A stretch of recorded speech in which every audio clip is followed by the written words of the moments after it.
आज एक छोटी सी कहानी से अपनी चर्चा शुरू करूंगा जिससे बात को समझा जा सके। एक राज्य में एक बहुत बड़ा सम्राट था। बड़ा ही वैभवशाली और ताकतवर सम्राट था। उसका एक ही सपना था, उसका विशाल साम्राज्य और विशाल हो सके, जिससे राज्य पर आने वाली हर मुसीबत से लड़ा जा सके, चाहे वो कोई युद्ध हो, चाहे कोई आपदा। एक दिन एक बड़े सम्राट ने उसके राज्य पर आक्रमण किया और उसके सारे सैनिक मारे गए। उसके सगे संबंधी और परिवार भी नष्ट हो गया। वो सम्राट भी इधर उधर भटकने लगा कि मेरा इस दुनिया में कोई नहीं है, अब मैं भी जीकर क्या करूंगा। एक दिन एक रास्ते से वह सम्राट गुजर रहा था।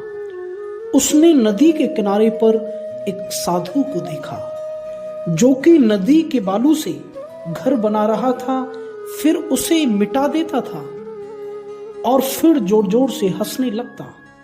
सम्राट को बड़ी जिज्ञासा जगी कि पूछूं कि आखिर घर बनाना फिर बनाकर उसे गिरा देना, इसमें हंसने वाली बात क्या है।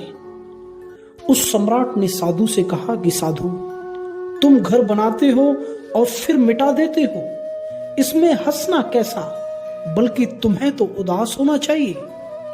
उस साधु ने कहा कि ये बातें बचपन में उदास करती थी, अब नहीं।